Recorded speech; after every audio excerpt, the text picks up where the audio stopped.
9h19, cette enquête sur le téléphone mobile, ça s'appelle PhoneGate aux éditions Massot Éditions, avec le docteur Marc Arasi ce matin, docteur en médecine et cofondateur du groupe CMV Mediforce, qui est à l'origine en juillet 2016 des révélations du scandale de PhoneGate au plan national et international. Il est président et cofondateur de l'ONG Alerte PhoneGate. Oui. Bonjour. Bonjour. Oui, on en parle aussi en plus aujourd'hui, ça tombe bien dans l'actualité puisqu'il y a le déploiement en fait de la 5G avec en tout cas quelques premières expériences qui sont lancées en fait aujourd'hui. Il y a des maires écologistes ou de gauche de grandes villes qui veulent un moratoire jusqu'à la publication qui est prévue au printemps, je crois, d'un rapport de l'Agence nationale de sécurité sanitaire, l'ANSES, dont vous parlez en fait beaucoup, effectivement, parce que c'est vrai qu'il y a quand même encore, Marc Arasi, un grand flou autour de ça, sur les dangers ou pas en fait des portables et puis des ondes, sur les effets en fait sanitaires. Alors, je trouve que la date est effectivement très symbolique, puisque aujourd'hui en France, on va effectivement lancer la 5G. Et moi, je le dis ici à votre micro, le gouvernement est totalement irresponsable en lançant justement la technologie 5G, alors que il n'y a pas eu encore de sortie du rapport d'expertise de l'ANSES. Est-ce que vous imaginez, si on extrapolait finalement sur l'industrie du médicament, est-ce qu'on pourrait imaginer que l'industrie du médicament vous vende un médicament sans avoir fait les tests préalables? Il y a eu des premières... Non, ne dites pas ça quand même. Il y a eu des premières enquêtes qui ont été réalisées. Non, mais Marc, merci Patrick. Merci Patrick de me pousser dans mes retranchements, parce que effectivement, vous avez raison. Ouais. C'est d'autant plus inacceptable qu'il n'y a pas aujourd'hui qu'on a un certain nombre d'études scientifiques qui vont dans le sens de la reconnaissance du risque sanitaire et de la cancérogénicité des ondes. Si ce n'était pas le cas, vous voyez, vous avez pu le lire dans mon livre, puisque c'est... Non, mais il y a des seuils, quoi, en fait, aujourd'hui. C'est comme si vous disiez... Non, attendez. Oui. Il y a deux choses. Ouais. Vous avez la question des seuils, qui est à l'origine du scandale du PhoneGate, c'est-à-dire qui montre qu'une réglementation laxiste a permis de tous nous surexposer, mais que ce soit nos téléphones portables ou aux antennes relais ou au Wi-Fi. Ça, c'est une chose. Et après, il y a sur le plan scientifique, les conséquences sur l'humain ou sur le vivant des ondes de la téléphonie mobile. Et là, aujourd'hui, on sait de manière extrêmement précise qu'il y a cancérogénicité. Que des tas entre guillemets de gouvernements. C'est comme tout pour... Non, mais c'est comme pour tout produit. Des œillères. Non, mais Marc Arasi. Non, mais bien sûr, mais Marc Arasi, c'est comme tout produit, il peut être cancérogène aussi. Après, tout dépend en fait évidemment de l'utilisation, etc. C'est pour ça d'ailleurs qu'il y a quand même un déploiement dans le monde entier globalement, enfin, et surtout dans les sociétés occidentales, de la 5G en fait aujourd'hui. Il n'y a pas que la France n'est pas un camp isolé, quoi. Le problème, c'est que en gros, c'est comme si les gouvernements avaient mis des œillères pour regarder cette question. Excusez-moi. Oui. Pour regarder cette question scientifique. En gros, elles ne veulent absolument pas. Dès qu'il y a une étude ou des études qui montrent et qui démontrent le risque, qu'est-ce qu'on fait ? On la regarde pas. Mais ça marche pas comme ça. Je dirais, pour moi, on est... sur les questions du scandale du PhoneGate et des ondes, on est entre le scandale de l'amiante, qu'on connaît bien, qui est bien documenté, où, entre guillemets, on sait, mais on continue à utiliser, et le scandale dit du Dieselgate, où, de la même façon, entre guillemets, on a les industriels qui vont fausser la démarche pour essayer de faire apparaître leurs produits meilleurs qu'ils ne sont. Et aujourd'hui alors, Marc Arasi, parce que ça fait des années que vous êtes mobilisé en fait sur le sujet. On vous a reçu ici même à Sud Radio à plusieurs reprises. On était parmi les premiers pour vous donner en fait la parole, parce qu'on donne la parole évidemment à tout le monde. Qu'est-ce que l'on sait précisément, quoi, sur le téléphone portable? Il y a eu vous-même et puis d'autres associations ont fait bouger les choses quand même, pour qu'on revoie un petit peu les normes. Absolument. Prenons un chiffre. Oui. Prenons le chiffre de Santé publique France. Les gens maintenant connaissent assez bien Santé publique France, puisqu'on en parle beaucoup autour du Covid. Eh bien, en fin d'année dernière, dans le cadre du rapport annuel de Santé publique France sur les cancers, quand on lit le rapport, on se rend compte qu'alors qu'il y a une stagnation des cancers en France, eh bien, les cancers du cerveau, et en particulier les cancers les plus graves du cerveau, sont des glioblastomes. Glioblastome, c'est une durée de survie moyenne de quelques mois, sans traitement possible. Eh bien, on a une augmentation par 4 et plus, entendez bien, 4 et plus, des glioblastomes en France sur les 30 dernières années, ce qui correspond, pour vous donner quand même des éléments chiffrés, pas loin de 50 000 morts sur les 20 dernières années. Je veux dire il va falloir quand même à un moment donné que tout le monde comprenne, que tout le monde comprenne que on est devant des chiffres, qu'on ne peut pas continuer à dire, comme on l'entend partout, qu'il n'y a pas d'augmentation des cancers du cerveau en France. Si on vous pose la question aux gens, on dit non, de toute façon, il n'y a pas d'augmentation. C'est parfaitement faux. Vous avez une augmentation par 4. Alors, est-ce que c'est vraiment lié au portable Merci. Vous avez raison. Et Santé publique France fait le rapport, vous avez raison, parce que dans les causes possibles évoquées, ils évoquent clairement dans le rapport le lien avec la cancérogénicité des ondes de téléphone portable. Ils évoquent aussi le lien des pesticides. Et dans ces éléments-là, vous vous rendez compte, quand même, prenez le chiffre, si c'est 10% de causalité, 20% de causalité, 50% de causalité, on parle là de 5 à 25 000 morts. Et on ne parle que pour la France. Imaginez que vous extrapoliez sur le reste au niveau international, vous multipliez par 100. Marc Arasi, pardon. Excusez-moi, je vais y arriver. Beaucoup de gens je vais y arriver. Et pour qu'on comprenne bien, vous dites que 9 aujourd'hui téléphones portables sur 10 ne sont pas aux normes, à peu près. C'est bien ce que vous dites. Alors, c'est ce que dit l'ANSES. Voilà, c'est ce que dit. Non, mais c'est ce que, en tout cas, on lit dans votre livre. C'est ce que dit l'ANSES à partir des rapports de l'ANFR. Voilà. Et pour bien expliquer, il y a effectivement, quand vous avez le téléphone portable qui est collé à l'oreille, qui est ou dans votre poche ou qui est dans votre main, vous avez des distances qui sont minimales et qui effectivement peuvent porter préjudice. En tout cas. En fait, on simplifiait la réglementation qui a autorisé la mise en place des téléphones portables est la plus laxiste et la plus inacceptable possible. En gros, et en simplifié, vous parliez il y a 4 ans des tests de l'Agence nationale des fréquences, mais en gros, aucun téléphone portable, entendez bien, aucun téléphone portable vendu aujourd'hui n'est sans risque pour la santé. Donc fait courir un risque pour la santé des utilisateurs. C'est vrai. Et d'ailleurs, dans le complément d'enquête, l'utilisation du portable. Quoi, alors, bien évidemment, c'est le corollaire. C'est le corollaire, c'est que si on dit aux gens attention, c'est dangereux, ce qu'on ne fait pas aujourd'hui, on devrait, c'est ce qu'on demande depuis 4 ans au pouvoir public. On a vu l'ensemble, on a écrit à l'ensemble des ministres qui sont totalement sourds et aveugles. Hein. Ils ont demandé des enquêtes pour. Attendez, c'est totalement insuffisant. Combien de millions de Français aujourd'hui utilisent le téléphone portable ? J'ai pris le métro et le RER pour venir. Vous voyez bien que les gens continuent à téléphoner dans les pires conditions dans le métro, gardent leur téléphone sur eux en permanence. C'est un cri d'alarme, ce livre. Vous voyez ce que je veux dire ? Je suis vraiment là pour dire qu'on doit changer les choses. Bon, docteur Marc Arasi, quand même, vous avez dit de 20 000 depuis 20 ans et beaucoup de morts. Sauf qu'il y a 20 ans, les téléphones portables n'existaient pas de la même ampleur. Il n'y avait pas non plus le développement en fait, de la 4G, en fait, des ondes. Donc c'est difficile quand même d'avoir du recul. C'est pour ça qu'on peut contester aussi vos chiffres. Quoi. Non, attendez.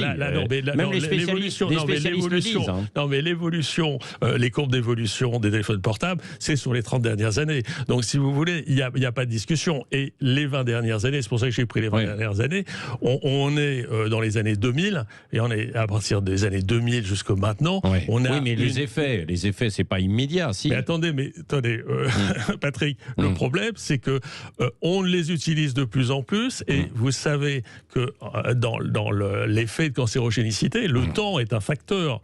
C'est-à-dire qu'on a, et en particulier, ce message, je voudrais l'adresser aux jeunes, des jeunes qui vont commencer l'utilisation parfois même avant 10 ans et qui vont garder ces téléphones pendant plusieurs dizaines d'années. C'est ça. Il faut vraiment prendre conscience, si vous voulez, que l'effet de potentialisation, tant et si bien qu'aux États-Unis, je prends cet exemple-là, aujourd'hui, vous avez, j'utilise le terme à dessein, une épidémie de cancers colorectaux. Et en fait, on se retrouve dans une situation totalement inversée, c'est ça qu'il faut comprendre, c'est qu'aujourd'hui, elle touche les jeunes, et elle est beaucoup moins importante chez les personnes âgées. C'est du jamais vu, si vous voulez, ça veut en dire quoi, épidémiologie. Le portable dans la poche ? Exactement. Ça veut dire qu'on est dans ces situations où tout d'un coup, et l'épidémiologie qui est le docteur Lee, qui est un épidémiologiste extrêmement réputé, qui dit maintenant, nous devons intégrer à cette situation la reconnaissance du risque lié à ces usages du téléphone portable dans la poche. Et c'est tout le travail des scientifiques, c'est ce que j'explique dans le livre. Quand tout d'un coup vous avez une agence américaine qui fait un travail de plus de 10 ans pour arriver à expliquer à faire le lien de cancérogénicité entre les ondes de la 2G et de la 3G et l'apparition de cancer chez l'animal, on parle de rats et de souris, et la possibilité d'extrapoler à l'homme. Vous avez un gars de la FDA qui balaye 25 millions de dollars d'études d'une agence de santé et qui dit non, il fait de la trompisation, si vous voulez, scientifique, et il dit non, de toute façon, circuler, il n'y a rien à voir. On ne peut plus continuer comme ça. Mais qu'est-ce qui explique qu'en France, personne ne veuille en parler ? C'est-à-dire qu'il n'y a que vous vous êtes battu contre tout le monde, même les journalistes, personne ne voulait vous entendre. C'est quoi le problème en fait ? Alors, d'abord, je ne suis pas tout seul, heureusement, et d'ailleurs je le dis dans le livre. Au début, vous étiez Au début, j'étais seul, effectivement, parce que en gros, vous avez bien conscience des intérêts économiques. Je suis en train d'expliquer dans ce livre qu'on a une industrie qui a trompé volontairement, sciemment tout le monde. Oui, mais il y a même des journalistes, enfin même de la presse qui mais je raconte, parce que là, j'ai raconté vraiment l'histoire. J'ai essayé d'amener le lecteur comme s'il avait fait le trajet avec moi de l'alerte. Et c'était intéressant parce que je n'avais jamais raconté tout ça. J'ai voulu raconter finalement l'histoire dans l'histoire. Oui, l'histoire dans l'histoire. Voilà. Allez, on va poursuivre dans un instant avec vos appels, téléphone portable ou pas, mais quand même, c'est beaucoup des portables. Après, c'est la façon de l'utiliser, bien sûr, aussi, qui est importante. On va en parler dans un instant. 08. Le Grand Matin Sud Radio, 7h-10h, Patrick Roger, Cécile de Ménibus. 9h34, vos appels 0826 300 300 si vous voulez poser des questions au docteur Marc Arazi. Ça s'appelle PhoneGate aux éditions Massot. Alors, qui est en ligne avec nous au 0826 300 300 ? C'est Cédric. Bonjour Cédric. Bonjour Cédric. Frédéric. Frédéric, Oui, bonjour. Donc, merci de me prendre en antenne. Vous n'êtes pas seul, il y a un petit chien à côté de vous aussi, visiblement, qui veut parler. Très loin. Le problème qu'il y a, c'est qu'il fait qu'aboyer, c'est j'ai aucun moyen, j'ai aucun moyen de faire faire, il n'est pas chez moi. Excusez-moi. Donc, je voulais, merci au docteur Marc Arazi d'écrire ce livre, car moi, j'ai débuté par Michel Desmurger, qui a déjà fait un TV lobotomie, qui m'a amené en fait à prendre une réflexion sur ce danger qui est le téléphone portable. D'ailleurs là j'ai l'eau-parleur allumé parce que je ne peux pas le mettre à l'oreille, car les études montrent et ça on peut, moi je suis pas scientifique, j'ai juste à lire et à éveiller ma conscience sur les dangers du téléphone. Et ça, je pense que aujourd'hui on est tous d'accord, c'est que l'État ne veut pas de notre santé. L'État en fait il en a rien à faire, eux ce qu'ils veulent c'est l'économie. Malgré qu'aujourd'hui elle se casse la figure. Et eux, en fait, leur décision, en fait, passe au-delà de notre santé. On voit par la cigarette, on voit par le Linky, on voit toutes ces ondes, en fait, qui sont passées dans nos logements, qui sont, en fait, néfastes pour notre santé. Et ça, donc là, ça, c'est une prise de conscience, en fait, individuelle qu'il faut qu'on ait. Moi, mes enfants, je les ai sensibilisés dès le début. Là, j'ai encore appris des choses aujourd'hui, que le téléphone portable dans la poche, ça entraîne les conséquences que le docteur vient de mentionner. Donc moi, je vais avoir une discussion avec mes enfants, leur dire. Malheureusement, aujourd'hui, vous savez, quand vous dites quelque chose à quelqu'un, moi je vois des enfants de 2 ans, 3 ans qui ont le téléphone devant les yeux et qui téléphonent avec. Ça fait peur. Ouais. Non, mais et lorsque... Oui, allez-y, poursuivez. Lorsque vous dites quelque chose pour prévenir avec bienveillance et dans la façon qu'il faut le dire, faites attention, le téléphone c'est très dangereux pour la santé, surtout pour les plus petits. Mais non, mais les gens ont avec des grands yeux et vous disent mais qu'est-ce qu'il dit, c'est un extrémiste ou ouais, c'est très compliqué. Ouais. C'est vrai. Donc Marc Arazi. Merci Frédéric de votre témoignage parce que j'entends beaucoup ce type de message autour de moi quand les gens réagissent sur les réseaux sociaux au travers des communications que nous faisons sur notre site. Et en même temps, vous voyez, ça me fait plaisir parce que là aussi, j'ai écrit ce livre pour que les gens soient sensibilisés. Vous aviez cette sensibilité sur la question du téléphone à l'oreille, mais pas du tout sur la question du téléphone porté près du corps. Ouais. Et c'est là où je pense le livre va jouer aussi tout son rôle, c'est d'expliquer qu'on ne doit plus garder son téléphone portable dans une poche, il faut le mettre à distance, et ça, un peu comme on a fait avec la ceinture de sécurité, j'ai envie de dire. Oui, c'est ça. Ce sont des campagnes dans un sac, et c'est plus facile d'ailleurs pour les femmes que pour les hommes. Le retour des sacs à main pour les hommes, ça va être sympa. Pourquoi pas, lançons la mode. Mais je crois que ce qui est très très important, voilà, c'est que les gens prennent conscience de ces éléments, et quand nous prenons la parole, ce que je veux dire, c'est que tous les éléments que nous évoquons dans ce livre, ce sont des confirmations qui ont été données par notre agence sanitaire française, par d'autres agences sanitaires internationales, comme par exemple le département de santé californien. Donc toutes les données qui sont aujourd'hui disponibles ne sont pas les données de Marc Arazi. Je ne suis pas là pour dire... Même s'il y a eu des données qui montrent quand même que c'est à relativiser, en fonction aussi de l'utilisation, de la position, etc. C'est l'abus, comme beaucoup de choses, quoi. Parce que téléphone portable, on ne peut plus, même Frédéric, il ne peut plus s'en passer, bien sûr. Et puis après, chacun est libre. C'est pas l'État qui nous force aussi à utiliser en fait le téléphone portable. Oui, mais Patrick, si vous voulez, si vous savez, je veux dire que c'est pas tout à fait la même chose. On est dans la même situation qu'avec la cigarette. C'est-à-dire qu'à un moment donné, on a imposé que sur le paquet de cigarettes, il y ait marqué « fumer tue ». Alors là, les gens, je veux dire, vous avez le droit après de faire ce que vous voulez. Moi, je ne suis pas censeur de la façon dont les gens doivent vivre. Par contre, ce que je veux, c'est que quand ils... Voilà, exactement, tue. Non, attendez, c'est pas rend malade, tue. C'est-à-dire qu'il va falloir un moment... Bon, on n'en est pas là. C'est sûr qu'on est au tout début de la, entre guillemets, de la reconnaissance de ce scandale international, qui, je le dis, mais je le dis avec une tristesse infinie, sera 10 fois celui du Dieselgate. Oui, mais qu'est-ce qu'on fait? Parce qu'aujourd'hui, les maisons sont connectées, en fait. On est connecté à tout. Ah, mais vous avez raison, qu'est-ce qu'on fait? On change immédiatement la réglementation. L'ANSES l'a dit dans son rapport de juillet 2016. Dès 2016, elle dit qu'il faut qu'on Pas du tout. Attendez, on peut avoir des téléphones, si vous voulez, c'est le niveau dans lequel l'exposition, parce qu'en gros, en simplifié, sont des ingénieurs qui ont conçu ces merveilleux outils, parce qu'il faut reconnaître que les téléphones, c'est des outils fantastiques.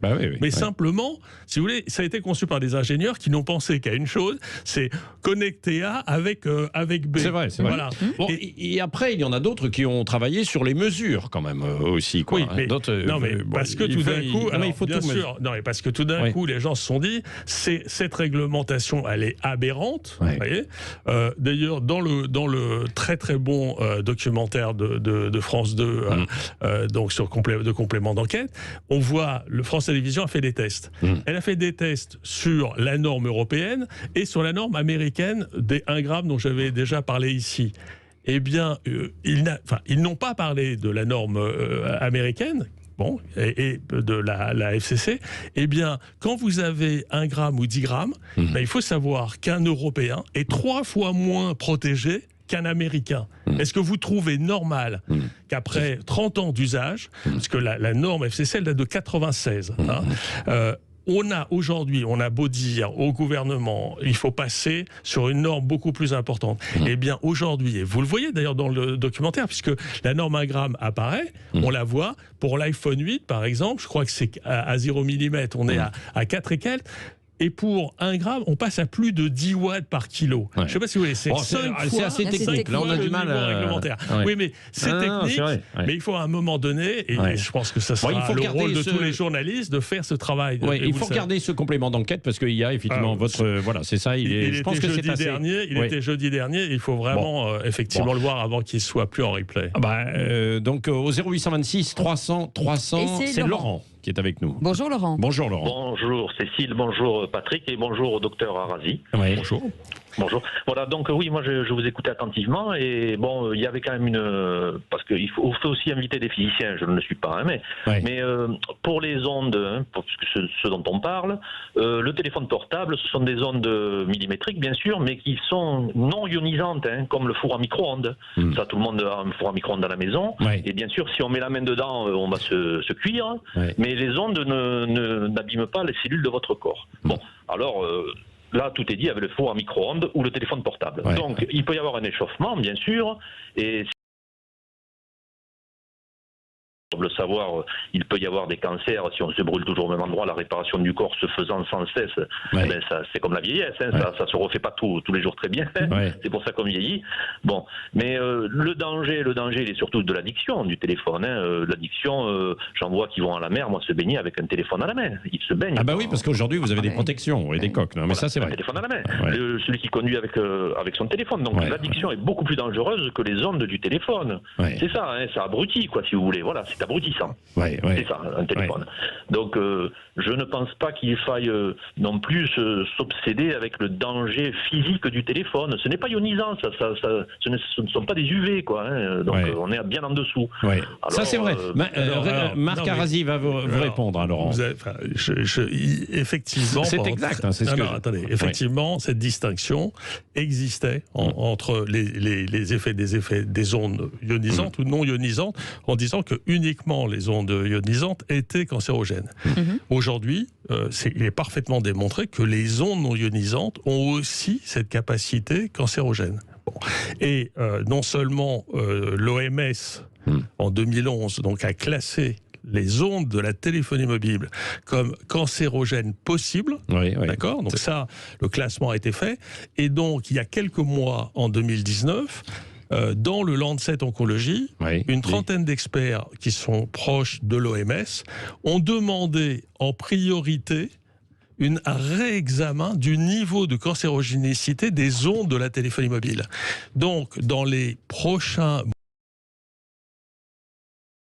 nous allons avoir une nouvelle position de l'OMS qui, selon une majorité d'experts, devrait augmenter le niveau de risque des ondes. Donc il faut sortir, si vous voulez, de ces schémas qui nous ont été imposés par des physiciens et non par des scientifiques et des médecins. N'avait pas d'effet cancérogène. C'est vrai. Encore aujourd'hui, dans les études, vous alertez en fait de votre côté. Vous ne dites pas arrêtons tout, quoi, Marc Arazi. De toute manière, le mouvement est en cours, quoi. Non, ce que je dis, c'est un message au pouvoir public en disant arrêtons de nier un certain nombre d'évidences scientifiques. Ne lançons pas la 5G alors que nous n'avons pas d'éléments sur... on peut le lancer de façon expérimentale peut-être. Attendez, on ne fait pas une expérience. Alors on sait d'ores et déjà, si vous voulez, qu'il y a un risque et qu'on ne peut pas faire confiance aux industriels. Mais sur la 5G, justement, ils disent non, c'est pas... Attendez, il y a le problème des normes et de la surexposition. Si je vous mens pendant un certain temps sur la réalité de votre exposition, et est-ce que si je vous dis quelque chose, vous allez me faire confiance? Vous allez dire non, je ne peux pas vous faire confiance.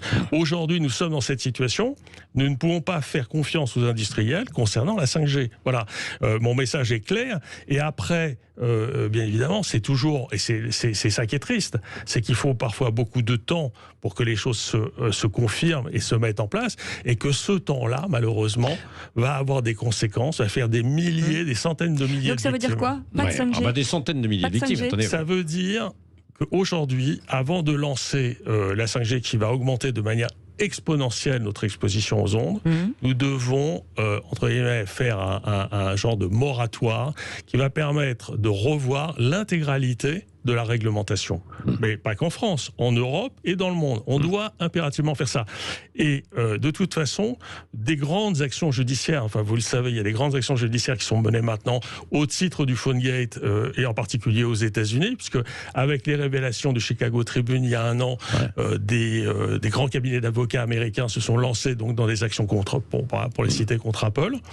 Et nous sommes aujourd'hui dans le début, si vous voulez, de ce qui va être une catastrophe économique pour les industriels, parce qu'à un moment donné, ils vont devoir rendre des comptes. Sauf s'ils améliorent comme ils l'ont fait pour le portable. Ils peuvent améliorer les choses aussi en cours, quoi, non? C'est un peu comme pour les voitures. Non, mais on a lancé des voitures. Vous et moi, on a été des utilisateurs de téléphones mobiles. Je le raconte, c'est que moi, j'étais un usager lambda.